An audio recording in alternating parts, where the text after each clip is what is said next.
ओम नमः शिवाय, जय महाकाल। कैसे हैं आप सभी शिव भक्त? आप सभी शिव भक्तों को मेरा प्रणाम है।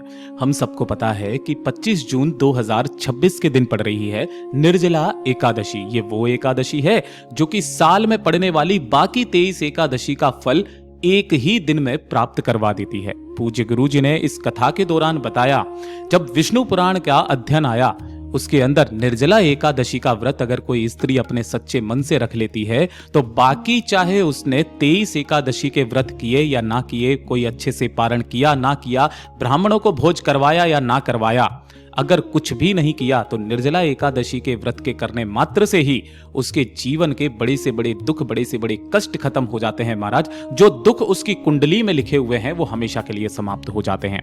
लेकिन इसी निर्जला एकादशी के दिन करने वाला एक छोटा सा उपाय, आईने का उपाय, जिसे आईने का टोटका भी कहा जाता है, काफी बार पूज्य गुरु जी ने अपनी कथा के दौरान इसका वर्णन किया था। ये उपाय ना तो किसी शिव महापुराण के अंतर्गत है ना ही किसी विष्णु पुराण के अंतर्गत है। उन्होंने सिर्फ एक तरीका बताया कि आप कैसे नारायण के सम्मुख में खड़े होकर के अपनी इच्छा भगवान नारायण को कह सकते हैं। जब आपकी कोई कामना पूरी नहीं हो रही हो, जब भगवान नारायण आपकी सुन ही नहीं रहे हो, तब ये एक छोटा सा काम आज की रात्रि 11 बजे करना बिल्कुल भी मत भूलना।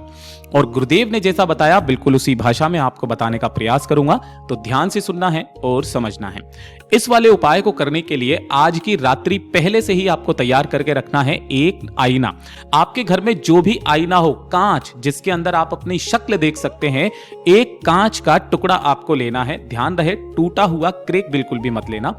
उस कांच को अच्छे से धुल लेना, साफ कर लेना, और साफ करने के पश्चात आपको एक दीपक तैयार करना है। ध्यान रहे यहां पर जो दीपक का क्रम गुरुदेव ने बताया, यह बताया है लंबी बाती का। इसके अंदर जो आप बाती लगाओगे वो लंबी बाती लगाओगे और इसके अंदर आपको भरना होगा घी। ठीक है, अब इसका एक नियम ध्यान से सुनिएगा। जब गुरुदेव ने इस वाले उपाय को बताया था तब भी कहा था कि जब द्वापर युग चल रहा था तो जो द्रौपदी थी उन्होंने भी इस वाले उपाय को किया था अपनी कामना नारायण से मांगने के लिए। महादेव से नहीं, नारायण से अपनी कामना की पूर्ति के लिए इस वाले उपाय को किया था। ऐसा काफी सारे पुराणों के अंदर वर्णित है। जब रात्रि के 11 बज जाएं तो फिक्स 11 बजे आपको करना क्या है, आपके घर में जहां पर भी भगवान नारायण के स्वरूप हो, चाहे वो लड्डू गोपाल जी का हो, सत्यनारायण भगवान जी का हो, भगवान विष्णु का हो या भगवान राम का हो, उनके सम्मुख में आपको इस कांच के टुकड़े को रख देना है। यानी कि जो आपने मिरर लिया हुआ है उस मिरर को रख देना है और उसी के सम्मुख में जो आपने एक दीपक लिया हुआ है उस दीपक को प्रज्वलित करना है। कितनी बजे? 11 बजे।